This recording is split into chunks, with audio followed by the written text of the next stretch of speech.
Hey, good morning. Scott Luton and Greg White with you here on Supply Chain Now. Welcome to today's live stream. Greg, how we doing? Outstanding. How are you doing, Scott? Doing lovely, especially we get a little rain today. Our Is that green bean, happening today up there? I sure hope so. I thought it was going to rain earlier today. Our green bean farm, massive acreage, as Yeah. in 8 plants, I think could really use a little bit of rain, but we'll see. We'll keep our fingers crossed. How about you? What's it look like down in Hilton Head Island? It's pretty clear right now, but we are supposed to get some rain later today. So, yeah, and I have to make the trek. So I have to time it carefully so I don't get rained out. Okay, nice. It's all about timing. Life's all about timing, Greg. Man, there's nothing like a 5-hour drive in the rain. No, So, there's not. Well, hey, speaking of precipitation, we're going to have a deluge. I said that word right? A ooh, deluge I like that. of Yeah. market intel, knowledge, and growth stories dropping on our audience here today, our global audience. So we're going to be talking about fast growth in an endlessly challenging environment and a highly innovative and collaborative approach to TMS technology, transportation management systems for those of you keeping score at home. Greg, are you buckled up and ready for this? I am. Let's do this. All right. So, I'm not hey, keeping score at home, but I feel like I should be now. there should be a supply chain scorebook, much like baseball has in these times we're living through. But we'll save that for another There'd be show. a lot of errors, a lot of big E's in the scorebook if that was the case, wouldn't there? Man, I feel like Goose that just set you up on the beach volleyball to spike it Right. down. That was nice, Greg. Very nice. But folks, of course, we want to hear from Greg. We got two incredible panelists will be joining Yeah. us here momentarily, but we also want to hear from you. So if you'll, we're going to say hello to a few folks in a minute, but just like they're chiming in where they're from and greeting everybody, hey, share your take on the conversation and discussion as we work through today's conversation. So use that chat bar, the cheap seats or the club level seating, because football season's coming soon, right, Greg? That's right. So I want to hear from you and look forward to your take on today's conversation. Really quick, before we bring in our esteemed panel, let's say hello to a few folks. Hey, Kavan is back with us, Greg, the Thank goodness. legendary. Yeah. Yeah, I was getting a little worried. He might have like stopped eating lunch or something. I don't know. Well, Kavan has been on quite a tear, turned out some great content. Of course, he's working on his PhD. Quite the supply chain guru. So great to have you back with us here, Kavan. Yeah. Mike Avra is back with us. Says he's doing fantastic after taking out the Mets last night. Go Braves! Thanks, Mike. Good job. What a game! 13-1. What? Whenever the Mets are throwing in their position players to pitch a couple innings, and that's their most effective pitchers of the game, that's a good game to watch. I tell you. But hey, if you're a Who Mets started fan, yesterday? Steven Strider for the Braves, he went 5, and full box score on the 11 Right. p.m. report tonight. But hey, Braves took the first one, and we'll see what takes place tonight. Catherine Hintz is with us. Sorry, Catherine. Of course, Catherine, Heinz, Amanda, of the Heinz Clay. family. Yeah. Catherine, Amanda, Clay, Chantel, the whole production team. Appreciate what they do, helping to knock these shows out with us. Shelly Phillips is tuned in via LinkedIn. Good morning from rainy Colorado. Shelly, great to have you back here today. Kendall Scott, excited for the show. Kendall, hey, let us know where you're tuned in from as you are watching us via LinkedIn. Let's see here. Jason Hildebrand, good morning from Sakeem Logistics. And yes, go Braves. Hey, Jason, you're part of the fam now. So welcome. Cameron, tuned in via LinkedIn. Great to see you here today. Hey, Samantha Foley is back with us via LinkedIn. Hello from Dallas, Texas. Nice and sunny today. Go Cowboys. Oh, Greg. Oh, man. I didn't mean to break your heart there. Big Dallas Cowboys fan, it appears. Who did we have on who was a big Cowboys fan, but not a Jerry Jones fan? Was that every Cowboy fan that we've ever had on, or was that a particular one? Yeah, actually, I watched a little bit of their preseason game. These preseason games, they mean nothing. They're especially right now. Right. It's just how to get the roster down to, which has to be down to 95 by today. noon today. Oh my gosh, it has to be down to 95 now. So, and then then they're they start worthless. peeling away players, Yeah. right? It's just not a fan. Not a fan. I mean, you got to go down to 53 players. Wow. It's a necessity for the business side of professional football, I imagine, but not a fan of viewing preseason games. And thanks, Mike. I think I got Spencer Strider, not Steve. I think I said Steven Strider. Spencer Strider, who played baseball at Clemson, by the way. Some folks may not know that. You think you know him better. Kidding. He has got some stuff. Let me tell you. T Squared, he holds down the fort for us on YouTube's ready for the nourishment. Do it 3X. Hey, I like that. We'll try to do it 5X today. So it is coming. And finally, Jake Chase tuned in via LinkedIn from Oklahoma City. Yeah. Lovely city. Straight Jake, down I-35 from Wichita. That's right. Jake, great to see you. Okay. With no further ado, welcome in everybody. I know we couldn't hit everybody. Y'all comment throughout the hour. Want to get your take on this great conversation we're going to have teed up. And with no further ado, I'm going to welcome in, Greg, our two panelists. We are all set to hear from Steve Lyons, President and CEO with Vine Line Logistics, and Sean Barker, Senior Account Director with Turvo. Hey, Steve, how you doing? Hey, good, guys. How are you? Great to see you. Great to see you. Hey, Sean, how you doing? Great. Thanks for having us on. Wonderful. Welcome aboard. Well, Greg, we've enjoyed the pre-show conversations with these two supply chain leaders. They bring not only a ton of expertise, but a lot of personality to the table, which we love. I had not noticed that. It's so important to maintain a healthy sense of humor in these challenging times, for sure. Along those lines, and by the way, hello, Dr. Rhonda. Great to see you here today. Appreciate what you've been up to here lately. We can go now. Yeah. So Sean, Steve, and Greg, before we dive into a great growth story that's going to offer, I think, a lot of information and not best practices, Greg, game-changing practices, I'll call it, for plenty of folks that are in the supply chain industry. Let's have a little fun with a warm-up question here today. So, folks, it is National Rum Day. National Rum Day. Every day, everything has its own national day here in the States, I guess. Mm-hmm. So I want to start with Steve here. What is your favorite rum or rum drink? Favorite rum drink? Well, I got a story. So I'm a big bourbon fan. Okay. And so recently picked up a bottle of Angel's Envy rye. It is bourbon aged in Caribbean rum casks. So I do feel like it falls into the rum category. There you go. But the reason I got onto that, I was at a restaurant and they didn't have prices for the liquor on the menu. And I wanted what was a rye, and they had Angel's Envy rye. I didn't know the price, and I liked it so much that I actually did what I don't normally do at a restaurant. I had 2 glasses. Well, I got the bill at the end and they were $40 a piece. So, so when I saw a bottle for much, much less expensive in the store, I decided to pick one up and not order it from a restaurant again. So, it's very tasty, though. Pat and I may have had that experience once in Greenville. That's right. It was like, it's what? You're right. I'm sorry. That's more than my food. What? Yeah. Well, we'll take 2 then. Steve, great story. And by the way, you've got a fashion fan. Jason Peterson says, "Hey, I need a Vine Line vest. Looking good, Steve." Well, I appreciate that, Jason. Great to have you here today. Okay, Sean. That's gonna be tough to stop. Tough to top. Steve seems to be a very educated connoisseur of adult beverages. So, Sean, your take on National Rum Day? Yeah, I don't think I'm up there on that level from a connoisseur standpoint, and never really been a big rum guy. But there is a place in Gloucester, Massachusetts, on the water called the Mile Marker, and they have a drink there. It's a rum drink called the Painkiller, and I mean that's pretty much what does it for me. So nothing better than an 80-degree day, just over there hanging out with one.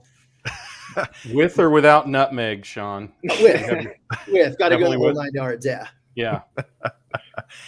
You had me at the drink name, right? Can you imagine a long day staggering in there at 7 p.m. and I need a painkiller. It sounds like it'll do the trick, Sean. All right. So Greg, Steve, and Sean have weighed in on National Rum Day. Your thoughts?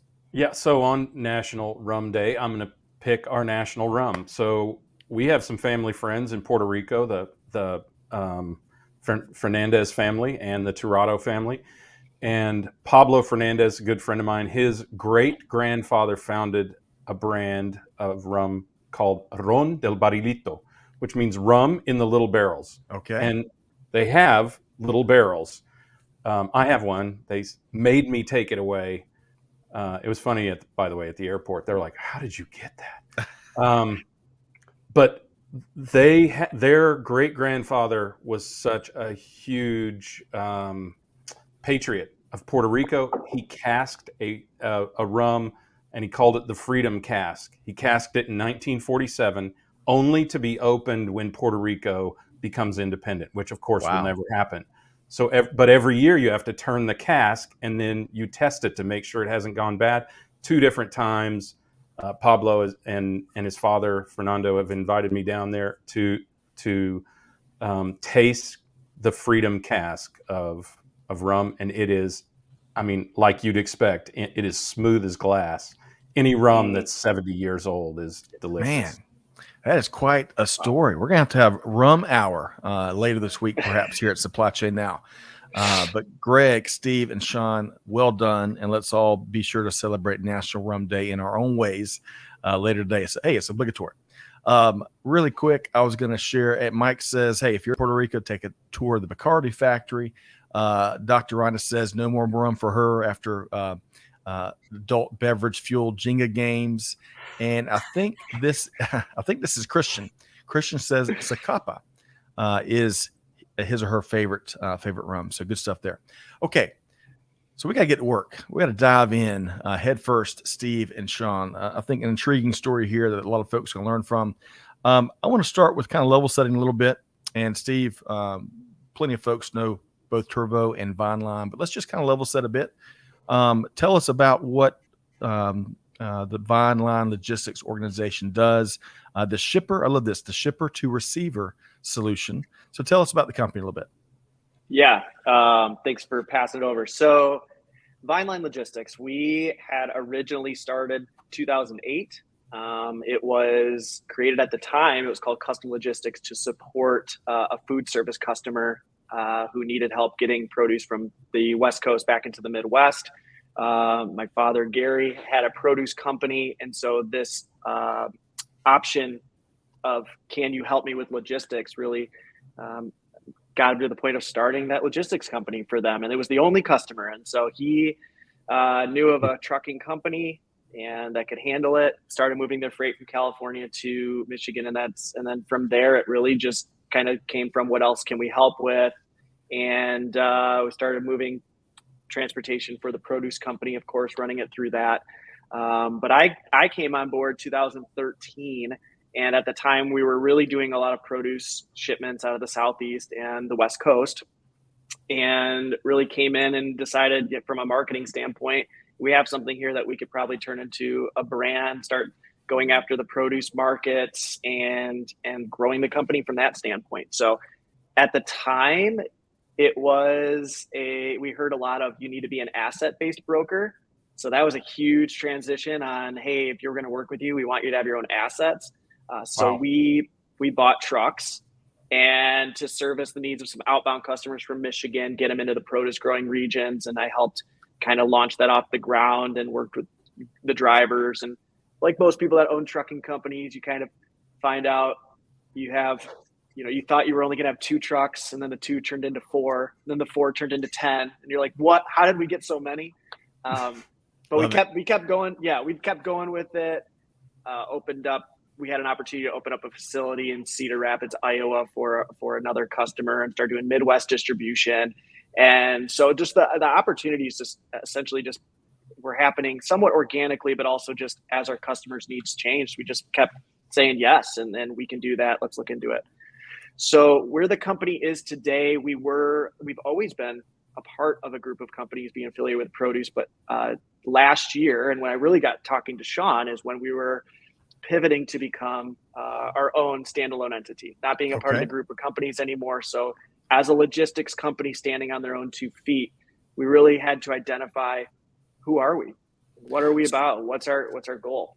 So Steve, I want to get into that story in just a moment. I think that's going to offer up tons of learnings for our listeners. If I can, though, really quick, just to level set a bit, just like we've gotten a nice dose of what Line Logistics is. And by the way, Greg, necessity is truly the mother of not only invention, but the mother of entrepreneurial expansion. Yes, thank you. And I love what Steve brings to the table there.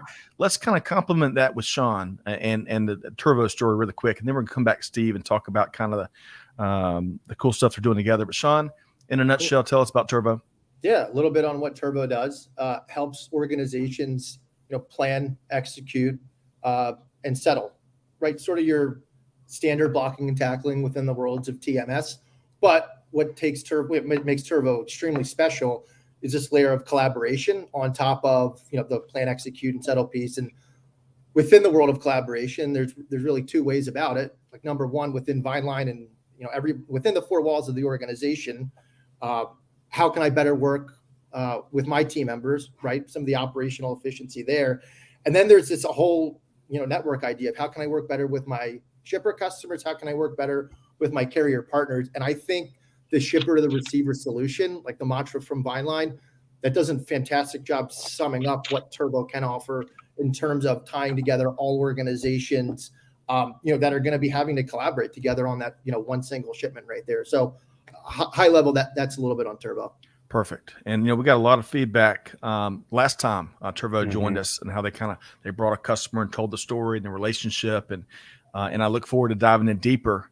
So Steve, I'll come back to you, but first, Greg, as we're level setting, we kind of heard about the Vineline Logistics story, and then Sean just shared with us what Turvo's up to, and cool things there. Your quick take, Greg.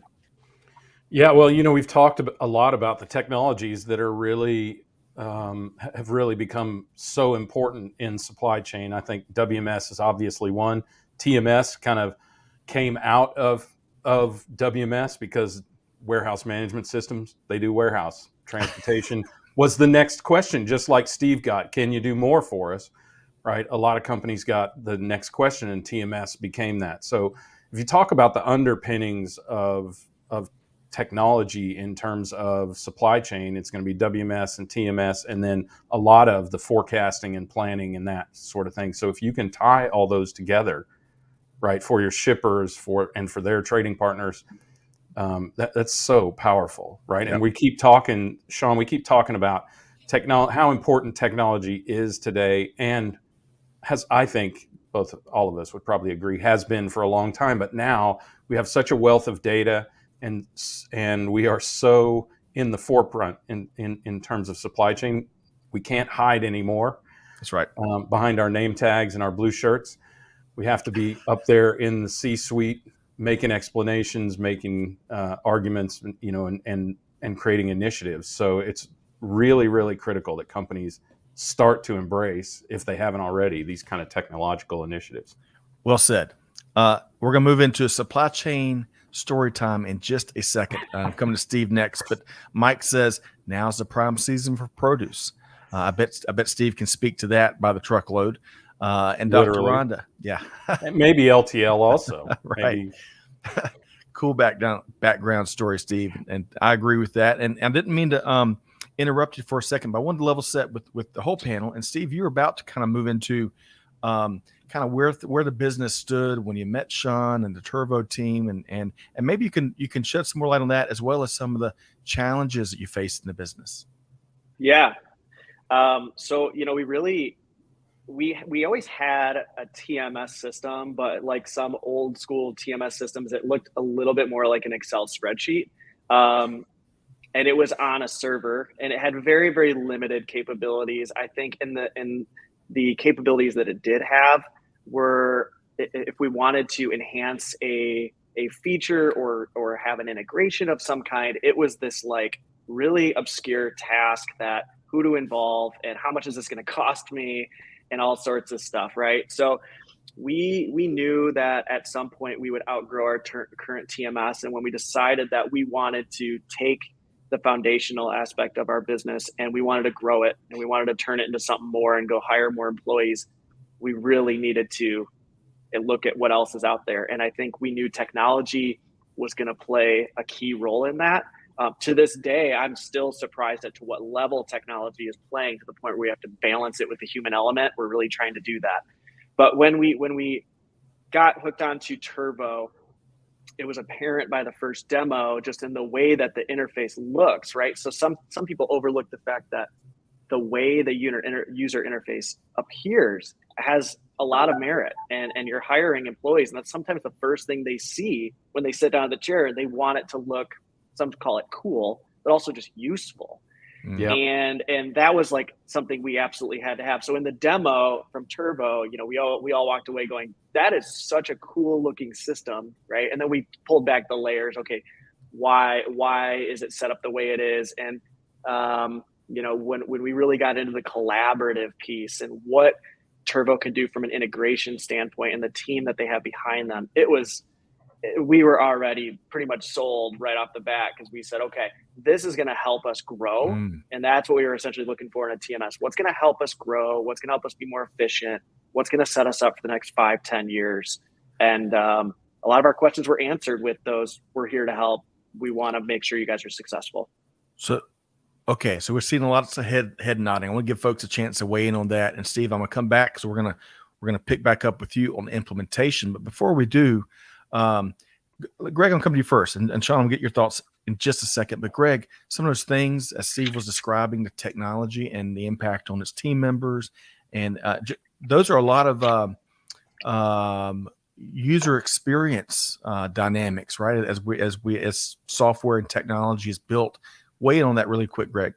Well, I can't remember anything he said before spreadsheet, but because I was just thinking how often we talk about that transition, right? But since that, I mean, I think there's a number of key things that, Steve, you've talked about. One is the user experience. First of all, technology should only be an enabler, never a hurdle. Some of us, you guys don't look old enough, but some of us grew up with systems that had this thing called a green screen, which was really a black screen with green letters. And those systems were a nightmare, just like your spreadsheet system, Steve. Everything had to be customized. They were on a server that went down 3 times a day. There was only one person in the company that knew it. Usually that person's name was Bob. I don't know why that is. I told you, supply chain story time. I tell you what. And very limited capabilities. And as you said, customization, I think what you're speaking to, Steve, is dangerous, because then it can't be supported by the technology company. They forget they even built it for you. The Bob guy that built it moves on to another company, and then nobody can support it. So the way that technology has evolved today, one, with the literally unlimited power of the cloud, so that we can not only process more data, but we can process it with more complexity, greater mathematics, and that sort of thing, is critical to companies. And the user interface, it has to be simple, right? Everything we talk about in the boardroom has to be easily delivered on the desktop. And that's what really makes systems work. They don't need to look complex, which used to be how we impressed, or how people tried to impress us as practitioners in the old days. Hey, it can do all this really cool math. You have to make it do it. Now all that cool math is behind the scenes, and it is basically an app-like experience in so many cases, or very nearly an app-like experience for these business systems. And that's what gets people over the line in terms of being able to adopt and utilize these things. Well said, Greg. And Sean, I'm gonna come back to you. I bet Greg, in many ways, is talking your language, but take us back to what Steve was sharing, where clearly the Turvo team made an immediate impact. And then we'll get to the implementation in a second. But Sean, talk about some of those kind of current state scenario that Steve painted the picture of. Yeah. So really, there were two, and Steve, cut in as always, but there were really two pieces that we were looking to solve for right off the bat. Number one, the simple usability.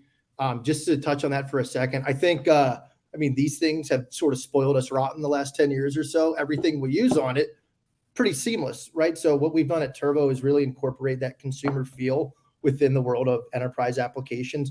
So, digging into usability, fewer clicks, run faster within 4 walls, right? Again, going into that standard blocking and tackling stuff from an operational standpoint. And then the other piece, which really stood out to me, that Steve was looking to solve for, was how can Vineline better work with their carrier base and incorporate some automation in there, take some of the workload off of the operations folks at Vineline, give a little bit more autonomy to the, to their carrier network, and having that symbiotic relationship. It's just going to really, again, create some automation, even expedite some billing cycles, between those organizations as well. So those are really the two, the two top pieces that we wanted to hit on, right off the bat, and really accelerate that time to value on. Well said. Okay, Stephen, coming to you next, but a couple of quick comments. Michael says, no more shipping bills with yellow and pink copies. Lee is a big fan of the UI for Turvo. So thank you for sharing that, Lee, via LinkedIn. Let us know where you're tuned in from, Lee. Kavan is still stuck on What About Bob? I love that. And he agrees. That's why he says there's a move from C++ to Julia and Python.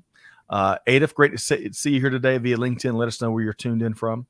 And with that, Stephen, I'll shift back over to you.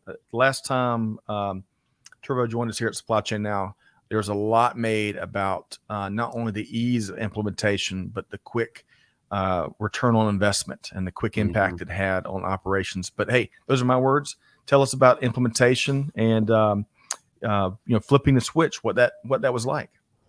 Yeah. So I think what Sean had talked about is that slick user interface and that usability. One of the things that we always knew at Vineline, just that we were bad at, we've been very open about this, is we struggle with training, like just training from the ground up with new employees, right? We were very, come on board, we need to be entrepreneurial and so on and so forth. And just, sit and listen mentality where someone's right next to you. It's like, just learn from me. And as we grew, we knew we needed a system that was easy to train, right? So when we talked about implementation, not only did we want it to look easy, we wanted it to be trained, like we wanted to be able to train our employees easier. So when we started to get on board and the Turvo team helped us upload our carrier network, we really wanted to start fresh with this new TMS. We had a lot of data that was messy, and if we imported it into our new system, it was just not going to be worth bringing it all in. But we did use a lot of the carrier data, which we used with an uploading tool, and they walked us through and held our hand during that process. But ultimately, up and running with our team, it was amazing to watch. There was a member of the Turvo team on site with us for the first week, and a lot of questions from our team came up day one. It was almost like Spitfire. Chelsea from their team did an incredible job at just being there, answering over and over. The second day, though, the questions were very minimal, and it wasn't because, they're just that people didn't want to understand or use it or weren't digging. It's just they were able to understand it. And like you said, Sean, that iPhone, the smartphones we have, I mean, to show someone how to text is super easy, but we're talking about how to run a business process. And it seemed like the system made sense. And there was also Turvo University that helped us with that. And our team was up and running quick, and we were able to get going, and we saw the return quickly because of that. And the features just kept coming out. So it was awesome. Speed, as we all know, whether you're an entrepreneur, startup, organization, or entrenched in global supply chain, speed can be everything. And ease to use and ease to learn. I love hearing that, Steve. I'm going to come back to Greg in just a second, but Sean, speak to that implementation and some of the things that Steve just spoke to there. Yeah, so I think there's really two big pieces. What Steve had said in the beginning, prior to Turvo, I had to operate in a TMS, back in the day. And it was just sit next to the guy next to you, and he's going to tell you what to do. And if I have a question, get up and bother him while he's doing everything that he's doing, right? So I'm hurting his business, and I'm slowing everybody down. So what we do differently here, going to what Steve said, there's really two pieces that make these implementations a lot easier than I think TMS implementations have been historically. First being this Turvo Academy, and it's really this soup to nuts. Hey, welcome to Turvo, and we're going to take you from A. And by the end of this, you're going to be at Z, and we're going to show you everything in between on how to get into this system, and then life beyond beyond go live, right? The other piece of that beyond Turvo Academy is really just the self-service help center within Turvo. So going back to that scenario, I said, hey, Nick, I don't know what to do. Can you help me repower a load? Or, whatever the case was, where something would get tricky like that. So within Turvo itself, we have Turvo Help Center, and our team has done a fantastic job documenting out, all of these various workflows within the application itself. So as a user in Turvo, I don't have to get up and bother anybody or, put it in a support ticket or, sort of the way things have been. I can go into Help Center. I can use the search feature, pull up essentially anything I need to, how to create a rate confirmation. I mean, you name it, that kind of stuff. And it's all listed out there, self-service. So those are really the two critical pieces, I would say, in the implementation and even like post-implementation. Yep. That again, just add positive pieces to the usability of the system. And the results, which we're going to touch on in a second. But Greg, weigh in. You've built technology, you've led technology organizations, and you certainly all things technology. Greg E.B. White, weigh in on some of these things that you've heard Steve and Sean address. Yeah, I think one of the best things I heard was Steve confess that their organization is not good at training. Entrepreneurial means that it's a euphemism for on-the-job training, because we haven't been able to put together a training system. And more companies should be open and honest about that. And that should be a big part of their decision-making process, right? Because you don't want an ERP system or even an ERP-owned TMS, because it's going to cost you $1 million and $10 million to implement it, to customize it, and then it's going to take weeks and weeks of training to even learn how to use it. So these app-like solutions are critical for companies like that, and that doesn't make them less robust. Look, at Blue Ridge, our system was very, very robust, but it all happened behind the scenes, much like Turvo. We made it very simple for the user to learn and to operate. And I was thinking about this, Steve, and I sense you guys might have done some of this. The reason some of those questions weren't being asked was probably by the second day or so, people were going, oh, that's how this thing works, and trying to use it on, like they would in a day-to-day basis, right? Yeah. I recall back in the old days, that was kind of what we had happen as well. So, and Steve, you were nodding your head. Was that accurate? I mean, yeah, it's fun to be able to watch when you put something in front of, call it in this case an employee, and you say, hey, you point at, or they're asking a question, hey, how do never mind, I got it, right? And it's because in Turvo, I think what their developers did a very good job at is putting things where they should be, right? So they're not looking around for a lot of information. A lot of what we want right in front of our carrier sales reps or our logistics sales reps on the customer facing side, that information can be tailored to be right in front of them, right? So we've been able to customize it to an extent on what information we want them to see. And I think that's one of the beautiful pieces of Turvo, is that not only is it kind of where it should be, but we can also unlock where we want it to be in a lot of cases. All right, so I'm going to circle back with you in just a second as we explore maybe more benefits from the partnership here. But first, I want to say hello to Cameron. Great to see you here via LinkedIn. Thanks for joining us. And this is Jonathan McCutcheon. Greg, I don't know if that rings a bell for you. It's been a couple of years, but Jonathan, when we met, he was coming off of doing big things from a supply chain in Carvana's earliest days. So, Jonathan, we're going to have to catch back up and see what big things you've been up to since. Wow. Okay, kind of back to our story here. And Steve, I want to continue with you. Wait a second. I wish I could have found it, Steve, as you were talking about how difficult it is training, new team members. Y'all all seen that Tiger Woods and John Daly meme, right? And it's been all kinds of iterations, right? It's really fun to see. One of the iterations I saw was Tiger Woods, and all his sharp athletic fitness is the new employee, and that's his label.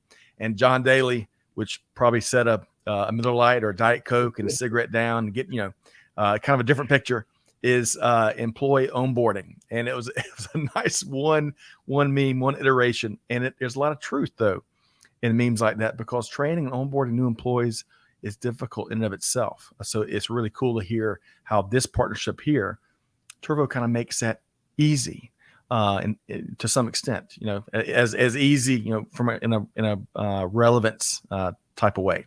not too much is easy in global supply chain these days. But Steve, speak to more of the benefits that you and your team has seen since the partnership, since it was implemented, flip the switch, and have been using it. Yeah. One of the things that sticks out the most is the way we communicate internally. So a lot of companies will use internal communication systems, whether it be Teams or Slack or Google Chat or whatever the case may be.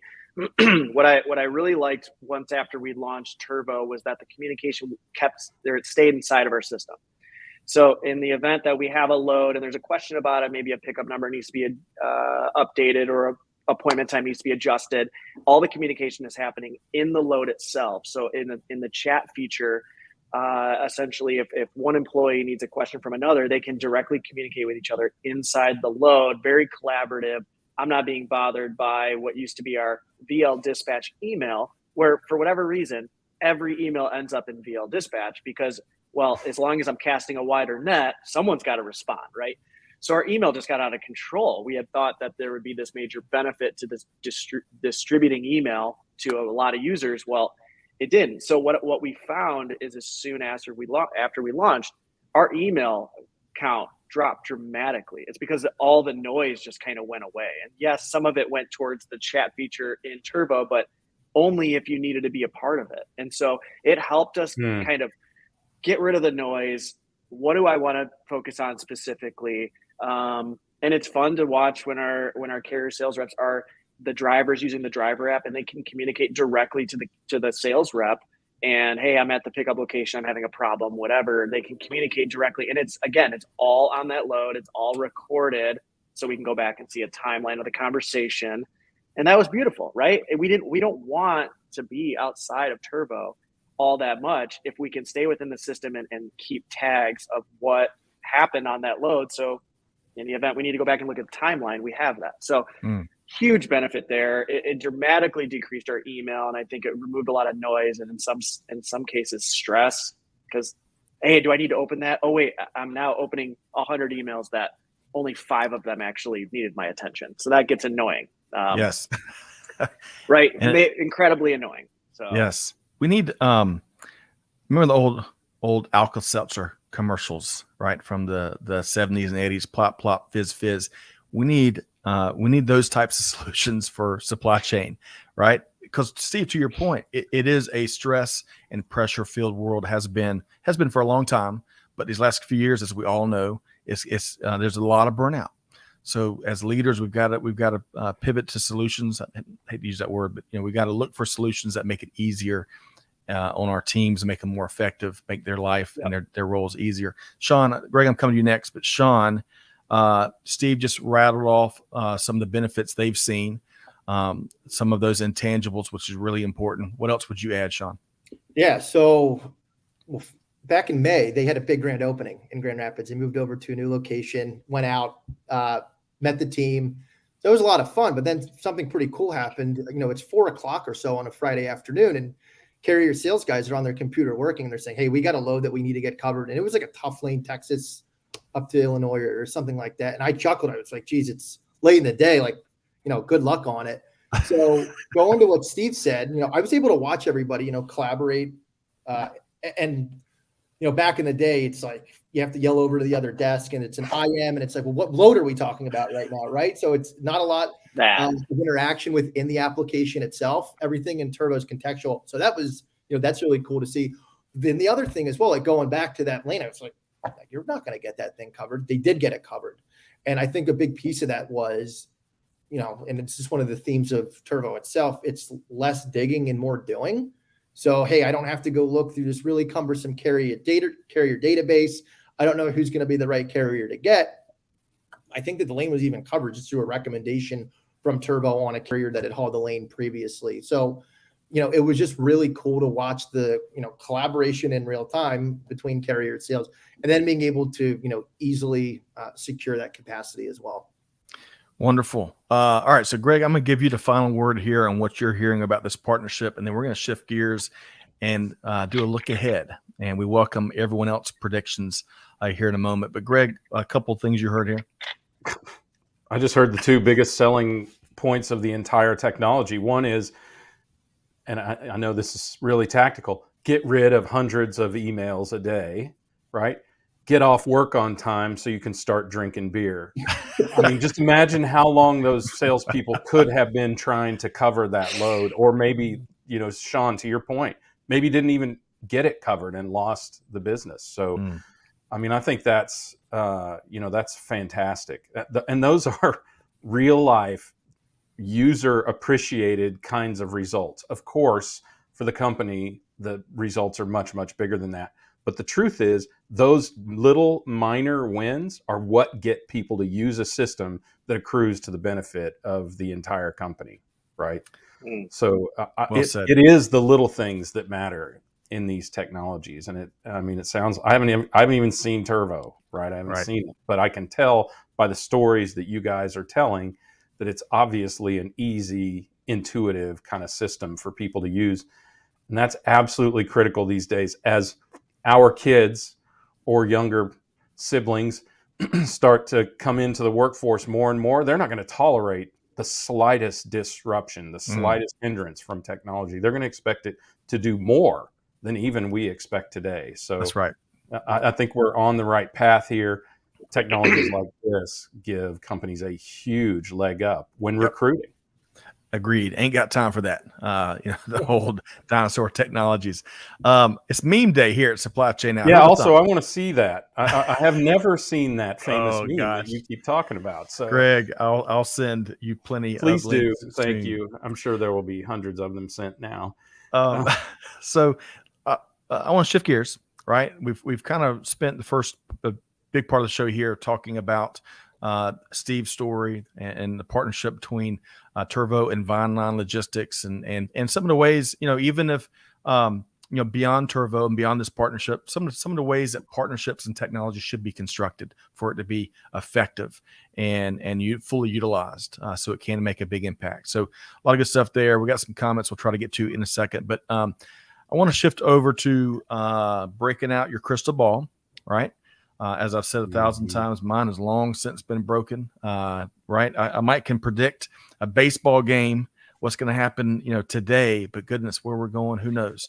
But I want to start with you, Steve. What can business leaders expect, say, through the end of this year and into 2023? Any observations there?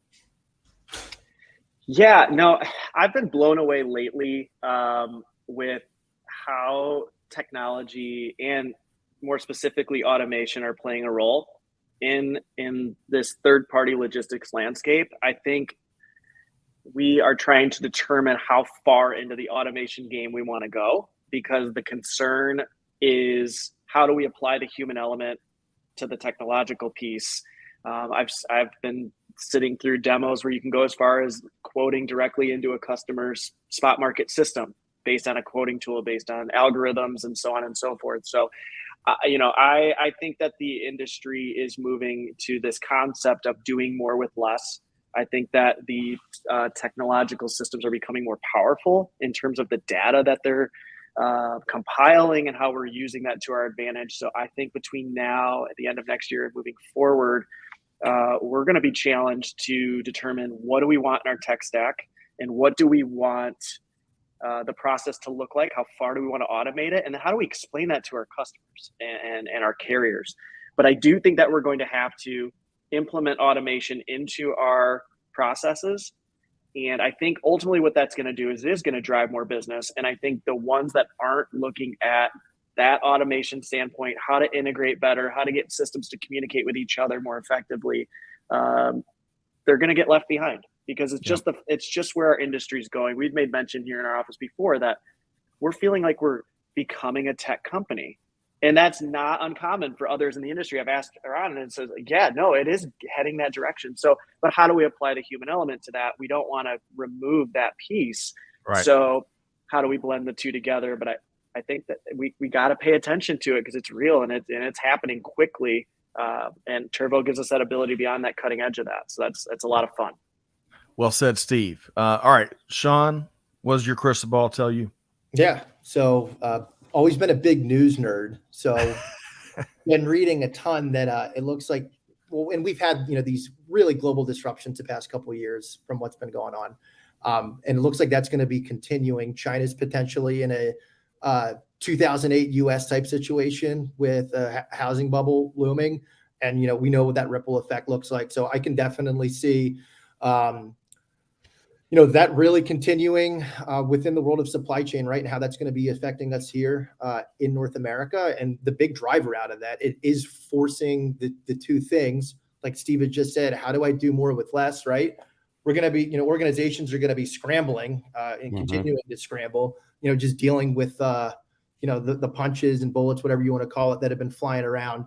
And then that other piece around some automation, doing more with less, is this really tight collaboration that's just going to continue to be more and more of a necessity because of all the scrambling and uncertainty that's been going on out there. And the other piece too, just the technology is just, it's increasing like day by day, right? Things are just improving day over day. We're seeing it here left and right in terms of what we're rolling out from an enhancement standpoint. So those are just a few factors that I think are just really driving, organizations more and more daily, weekly to this, real focus on collaboration and automation. Yep. Well said. I had a robot deliver my pizza the other day. Speaking of technology. No way. Did you really? It knocked softly on the door. Or something? It gave me my exact change back. No, I'm kidding, but it's coming. It's coming, to Sean's point. Man, right. I was so looking forward to that story. Greg, but the funny thing is, we all thought, wait, really, right? Did that happen? It's possible, all of us right? It could have happened. It's crazy. I thought Domino's. Some of the robots I've seen in the demos out there that will be poised for ground-based delivery, I hope the final models are a little bit more friendly and less robo-copish, but we'll see how it goes. Greg, Steve and Sean both kind of offered up where we're headed, what they expect business leaders dealing with through the end of this year and into next year. Your thought? I hate to sound like a broken record. By the way, a record is what you kids call vinyl out there. But I predict that we will stop apologizing for technology taking people's jobs, because technology is taking jobs that people are running away from, right? So, let's face the economic reality. We're not politicians. We're actual people. So we have to face economic reality. We can't change the truth by changing the words. So the economy all over the world is slowing down. Some people call that a recession. Current sitting politicians don't, and they're economists. But the economy is changing. The employment picture will change, right? And talk about necessity. People will have to be more automated as they reduce their staff in these difficult times to keep cash on hand. Cash is the largest, labor is the largest expenditure usually on any company's P&L. So technology will become a more and more important part of it. More and more people at younger and younger ages, because it seems like almost every baby boomer has retired now. 3.6 million extra of them, even though 10,000 were retiring a day last year. 3.6 million extra, more than that, retired last year. And unless the stock market crashes again, they probably aren't coming back. So we're going to see more and more of those younger professionals coming into the workforce who expect automation, who expect technology to do the work for them, who expect not to have to do the dark, dirty, dangerous, dull, mundane, repetitive tasks that humans have been doing to this time. So that's what I predict. I am wrong. I'm wrong, but that's what I predict. Mostly out of hope, I predict that. Thank you, Greg and Steve and Sean, for all taking a stab at and putting out there what you see us heading into. Samantha Jones, you got some great comments there on the freight markets. I can't pull those up. But Rhonda, I'm sorry to let you down. She was ready to hear that experience. It's coming, as Steve and Sean and Greg all pointed out. And look at this. It's here. T-Squared says Morgan State University currently has robots for on-campus food delivery. Let's go. Yeah. Ain't that far away. That's right. Love to see some pictures of that, T-Squared. Yeah. Okay. Great. By the way, supply chain school, Morgan State. That's right. Also, by the way, earlier in the comments, folks, you can check out a big part of our conversation here today was Turvo Academy, right? That Steve and their team really appreciated. Dr. Rhonda also spoke about some of the things they're doing at her company to kind of create that university. And she included content around wellness, health and mental wellness, overall well-being, but to include mental health wellness. So love to see that, Dr. Rhonda. Speaking of resources, Sean, and the popular Turvo Academy. Hopefully y'all grade on a curve. That's the only way I got through college. We'll revisit that later, though. We've got a really neat resource for folks that want to take a deeper dive into the story we've talked about here today. You'll shed some light on why folks should check out this white paper here.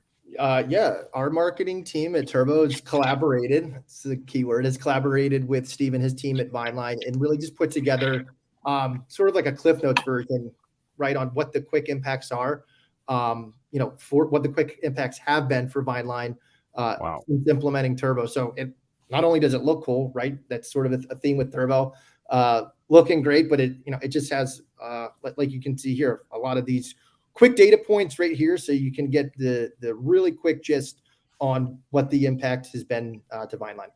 Wonderful. And hey, it's easy to download. I did it this morning, a piece of cake. It's not one of those sticky. Sometimes, I don't know if y'all have all submitted your information, you go through like 8 more portals to get what you're looking for. Sean, I really appreciate how easy your team made that. So y'all check the link. We dropped it in the comments. You're one click away from downloading that. And one of my favorites, Sean chose not to use it. Paul Harvey, if you want to learn more, the rest of the story here between Sean and Steve and their respective teams, check out that white paper. Okay. We had to make sure we finished on time for a couple reasons that we aren't going to share here. We didn't want, what was that character from In Living Color, Greg? Fire Marshal Bill. Yeah, Fire Marshal Bill, which was portrayed by Jim Carrey, legendary sketch comedy series there. But let's make sure you're on a live stream. Suddenly. You missed your call. You should have done impressions. I spent a lot of time in college working on that. The Wayans brothers, man, what a great series that was. Okay, let's make sure folks know how to connect with you both. Maybe they're interested in the Vineline logistics story. Maybe they're interested in some of the cool things that Turvo's up to, or just connect with y'all from a leadership standpoint. Steve, how can folks connect with you? Yeah, no, you can connect with me on LinkedIn. Pretty easy to find there. You can email me, steve@vinelinelogistics.com.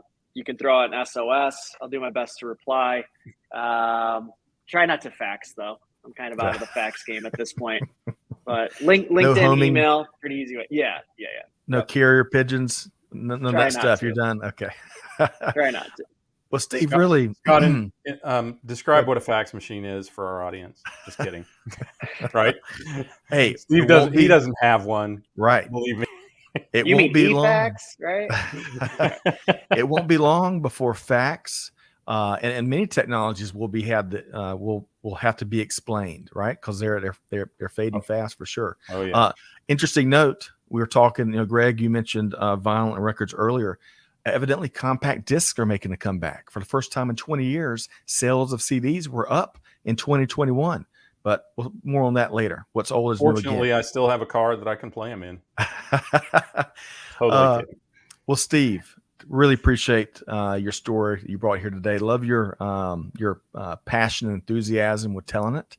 Don't go anywhere just yet. Sean Barker, love what you and the Turvo team are up to, changing how the game is played, making easier and more effective for hardworking supply chain professionals out there. How can folks connect with you and Turvo? Like Steve, LinkedIn, Sean Barker. My personal or my email from him for Turvo, sbarker @turvo.com. And then just to learn more about Turvo, it's just turvo.com. It's just that easy. And again, y'all can also check out that case study that we dropped the link in the comments. It'll also be in the notes on the episode page. Sean Barker with Turvo, Steve Lyons with Vineline Logistics. Gentlemen, we really enjoyed today's conversation. Thanks for carving some time out. And we hope to have you back again real soon. Thank you. Thank you very much.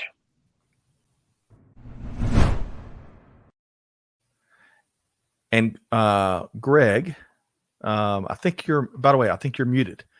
I saw your lips moving a second ago as you were going to bid adieu. Looks like my mic was unplugged. There we That go. was weird. We got you back. Oh. So I'll tell you, Steve and Sean, really enjoyed the last hour, enjoyed our prep show conversations with them. They're the same people behind the scenes as they are in front of everybody. I love that. Lots of authenticity there. And they're doing big things. Your favorite part of today's conversation, Greg White? I cannot hear you for some reason, Scott. Okay. That's okay. Scott, are you there, Scott?